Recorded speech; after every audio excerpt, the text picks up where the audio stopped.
Hello, my dear friends. I'm sure you know who I am. I've been on countless adventures, but none as terrifying as what I'm about to encounter in the comments section of this video. I'm here to tell you to keep an open mind with what you're about to hear, because the Hobbit films are in all honesty not the worst films ever made. And if you believe that, you're smoking crack. I mean, have you not seen the Boss Baby movies? Dear Christ. What the bloody fuck were they thinking? Anyways, my dear YouTube Hobbit, Apps will take it away from here. It's actually AAPS, not Apps. And I'm not a Hobbit. I'm just short. I have curly hair. And my clothes don't fit. If you say so. Look, I know the Hobbit trilogy gets a bad rep, but I remember when they were coming out, they were all anyone would talk about. I remember during the 3 years those films were coming out, my school would have a field trip to the theater to watch each one. And I missed out on them because I never got into Lord of the Rings in middle school. I tried, my parents had all 3 movies on VHS, and they were so long, they had to split them into 2. And I tried watching them on this tiny little box TV, so I couldn't really see what was happening, and I kept squinting my eyes. And then overall, I was confused. Because I started with the Two Towers instead, because for whatever reason, I just assumed that was the first movie. It literally says 2 in the name. So I ended up skipping out on those and felt left out of the experience when all the kids would come back and brag about how much they loved the movies and would talk about it for a week non-stop. And I remember seeing reviews later on in life from people like Chris Stuckman and Jeremy Johns, and they said they liked the movies a lot. So for a long time, I always assumed people loved this set of movies. And then I actually attempted to get into Lord of the Rings in high school and found out how wrong I truly was.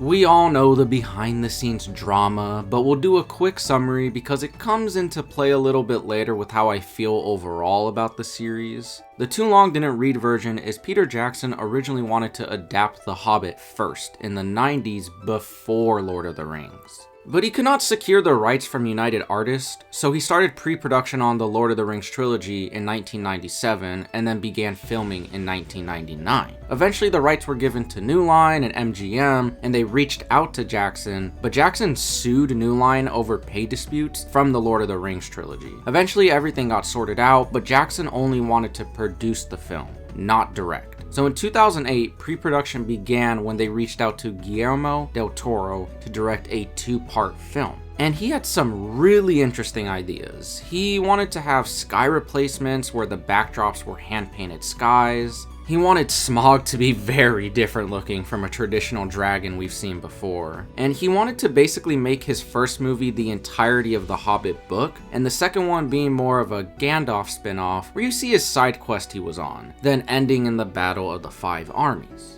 But then another lawsuit came into play when the Tolkien estate sued New Line for also withholding earnings owed from the Lord of the Rings films. So they had to sort that all out, and then they were allowed to move forward in the process. But by then, Del Toro was fed up with the constant pushbacks and left the production for someone else to direct while he executive produced and helped with the script. Then none other than the legend himself, Peter Jackson, stepped up to direct what was still supposed to only be 2 films. But the problem was he was hired on October 15th, 2010, and the studio still wanted to keep the original release for the film and not delay the production any longer. So Jackson was forced to go into principal photography in February of 2011. But the scripts weren't finished and he had to start pre-production from scratch all over again, which had already been in development for close to 2 years at that point. But then, right before they went to New Zealand to film, actors went on strike because the production did not want to follow New Zealand Actors Union laws, which then the Prime Minister ended up making a law to not allow workers to organize trade unions in the film industry.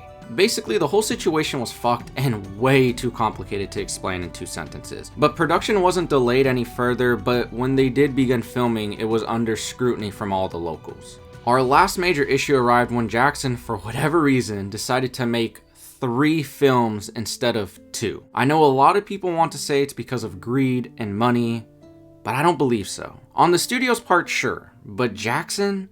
I don't know, he doesn't seem the type. The only real explanation I've been able to find is that he wanted to be able to dive into the appendices that are at the end of the Return of the King book that give details about the world of Middle-earth that he felt that he didn't get the chance to do with his original trilogy. But sure, I guess it could be about money too, in all honesty. But either way, this task was Herculean. The original trilogy had 2 years of pre-production and 438 days of shooting. The Hobbit had 5 months of pre-production and 266 days of filming. The fact that these movies even got made and fully finished and then sent out into the world for us to judge was a miracle.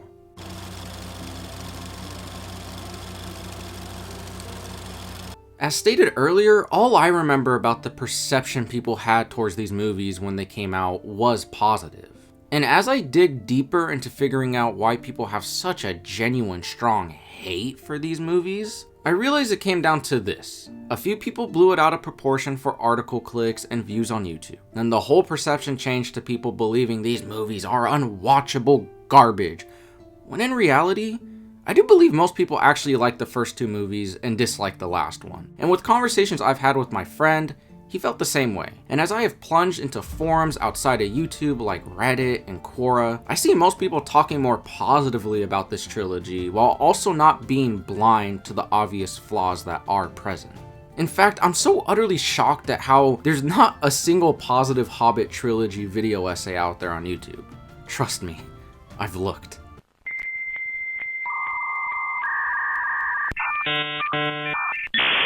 They are also negatively geared, but I'm not here to get mad at anyone's opinion because it's theirs and they have the right to feel that way. But I can't lie and say that I'm not super confused on the pure hatred this series supposedly has. I mean, as someone who actually really likes the Star Wars prequels with all its very apparent flaws, I 100% understand why someone could actually hate those movies with pure prejudice. The fucking Hobbit? No, I just don't get it. I understand if you thought it was bland or boring or simply just not for you, but the genuine, pure hate I've seen is mind-boggling to me. And I'm just gonna say it if it isn't already obvious to you. I love the Hobbit trilogy. A lot. Ever since I've seen it, I pretty much once a week think about putting one of them on. And the Battle of the Five Armies, which I think is super flawed and I just like but don't love the way I love the first 2 films, is not a bad movie. It's an unnecessary one and a drag in all honesty, but it's not a war crime against humanity. It's not utterly offensive to fans or does anything truly horrific to be compared to some truly soulless franchises that are out there. Now, to be upfront with you, I will be honest and say that there is a decent amount of bias towards this trilogy. Because, well, the Hobbit book is one of my top 5 favorite books of all time. And I have a deep emotional connection with it. And I truly believe that Jackson, for the most part, captured the feelings I felt while reading it in such a pure way. So I have a deep love for those first 2 movies, even if Battle of the Five Armies ended on a quote-unquote sour note. It gave me exactly what I wanted from an adaptation. Now, I'm not going to say that this trilogy is better than the Lord of the Rings trilogy, because I'm not that insane. But I genuinely believe that it doesn't have to be. So I believe some people, just for whatever reason, really did hate this trilogy, then it kind of led to others who felt that way to speak their piece, and then other people just bandwagon to get attention, and then this just became the narrative. And eventually, the films became forgotten, forever lost in the shadow of The Lord of the Rings.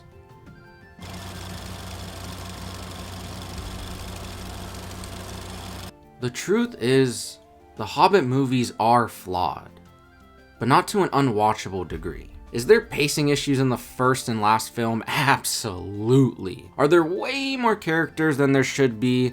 The fucking dwarves. 100%. Does it rely way too much on CGI, taking the realism out of it? Sure it does. And most importantly, should it have been 3 movies? Probably not. In fact, I would go as far to say it was possible to make this as 1 movie, even though I would have preferred a 2-parter to be honest. But I am acknowledging that it would have been possible as 1 film, especially compared to how much longer each Lord of the Rings books are, and they were able to turn them into individual films. And yeah, I know, technically Lord of the Rings is 1 giant book. But why aren't what the movies do right not talked about more? Well, because it's not the narrative, that's why. So to those who like these set of movies, I'm here to make a stand. Wish me luck.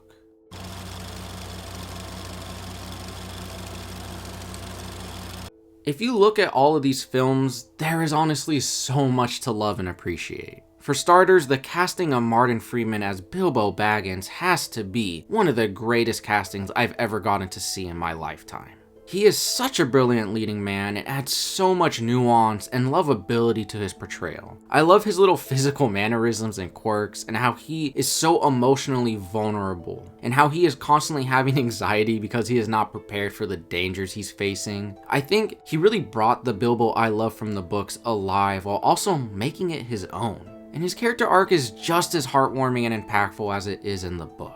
And of course, the second best thing overall in this trilogy, right behind Martin Freeman's casting, is the return of Sir Ian McKellen as Gandalf the Grey. I think whether you are talking about the books or the films, I'm pretty sure most people who are not fucking nuts prefer Gandalf the Grey over Gandalf the White. And I'm glad to know that Mr. McKellen agrees with us on that.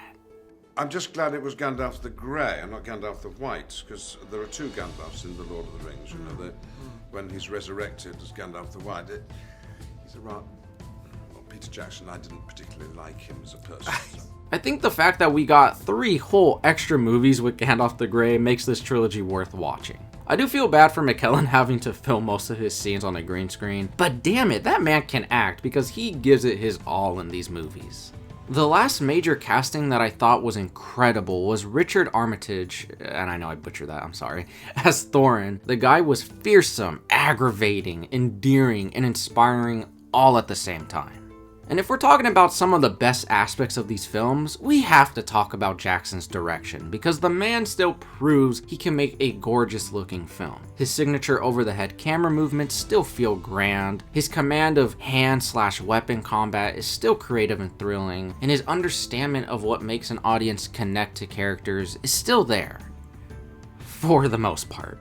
But with that said, I cannot stand how much CGI there are in these films. And I hate to compare them to Lord of the Rings, and I promise not to do it much. But Lord of the Rings obviously blended CG work with practical work excellently. I don't need to talk much about that because you already know. But the one thing I really want to mention is how the camera portrayed grit throughout those movies. There are many moments when Jackson would go handheld for really chaotic moments, and it made the action and the world feel so much more tangible. Whereas in these films, the movies look too slick and polished. And since a majority of these scenes were constructed with CGI, and mostly great CGI might I add, it does lose a lot of that realism that the original trilogy had. I mean, look at this moment right here in The Return of the King, where Frodo is climbing up Mount Doom, where everything is going to shit and he's crawling up a real mountain and the camera is down at his level, all handheld and shaking, making you feel like you're right there with him. It becomes immersive. Now, that's not to say that every action scene feels that way to me, because it doesn't. I love most of the action scenes from the first 2 movies, to be honest. Yes, even the Goblin Tunnel escape. I thought a lot of the action was more whimsical and fun like it was in the book, and I'm completely okay with that. I'm a big fan of the Mirkwood spider battle. I also love the barrel sequence from Desolation of Smaug, even though there's some really shitty CGI in that scene, and some weird low-res GoPro shots. Another standout fight from that movie is Legolas versus all the orcs that show up to Lake Town, and the whole ending of Smaug had me so invested and honestly excited to see what would happen moment from moment, because the book glossed over and rushed how Smaug was taken down, and to see a more in-depth look at how these characters decided to defeat him was so engaging. And holy shit, Smaug? The third best thing to come out of this trilogy. I heard a lot of praise over the years about how incredible Smaug is, and I still wasn't prepared for how kick-ass and scary Cumberbatch and the Weta team made the character. The whole conversation between Bilbo and Smaug has to be one of my favorite scenes in any of the Middle-earth movies. The scale of him was done extraordinarily well. With giant CG creatures, sometimes the scale can be hard to get right, and they did Smaug justice in every way. To his design, to his portrayal through Cumberbatch, and the voice editing, and the mixing. I love all the hissing and breathing Cumberbatch added, which made the character even more unsettling. Besides the fact that, he's a giant fucking dragon. But to go back to something very underwhelming in this trilogy was the dwarves, which was something Jackson was dreading to deal with. Even when reading the book, I found it to be too much, and I wish they cut it down to 5 dwarves instead, because I don't care about most of them. Besides Thorin, I only really care about Balin and Keeley, because he's just a little silly scoundrel. Aren't you going to search me? I could have anything down my trousers. And when it comes to character work, I really do believe most of the characters work well in the movies. Obviously, most of the dwarves are the exception, and yes, I know, they are a very big exception. But Thorin and Balin's relationship was very touching, and the friendship that grows between Thorin and Bilbo was incredible and felt natural. In fact, the way Bilbo interacts with everyone throughout these movies is such a joy to see. I love how he finds a way to be relatable towards everyone, and slowly everybody comes to care for him because he's just that likable. And how all the flaws of characters bounce off each other and make them realize more about themselves and allows them to grow. And you see that the most between Bilbo and Thorin. Bilbo learns to become less fearful, and Thorin learns how to be softer and more kind. And this line from Gandalf about Bilbo puts such a giant smile on my face and feels so wholesome. Why Bilbo beckons? Perhaps it is because I'm afraid. But it gives me courage.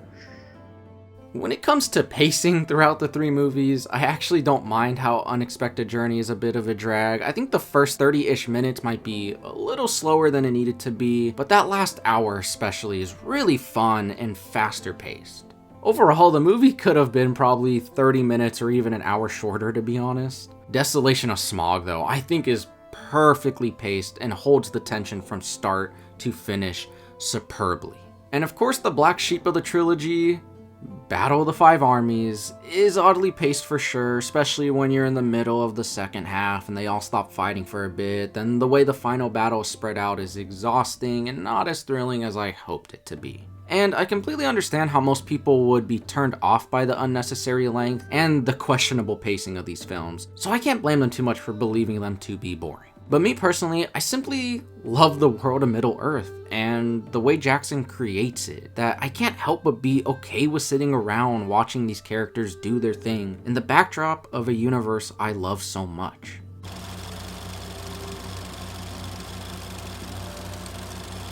And I guess there's the biggest truth. Between my love for the Hobbit book, Bilbo being one of my favorite fictional characters of all time, and the love I have for Middle-earth, I can put up with the apparent flaws of these movies that are, in all honesty, not absolute garbage. Sure, they aren't the slickest action films. Sure, they don't always have the greatest CGI. Sure, the high frame rate of the film makes it look a bit off-putting. Sure, there shouldn't have been 3 films. But they aren't disasters. They don't feel soulless. Misguided, confused, messes with the continuity a bit, and overall bloated at times? Absolutely. But it doesn't do anything that is truly worthy of the intense hate I have seen it garner over the years. There is truly so much to love about these films, and sure, some things to be disappointed by.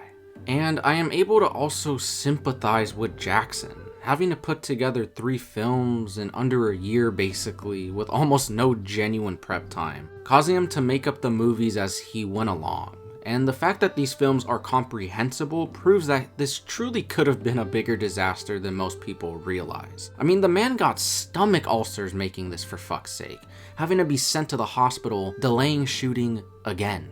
I was watching the behind the scenes to An Unexpected Journey, This is how he looked day one of filming, and this is how he looked only 4 months later.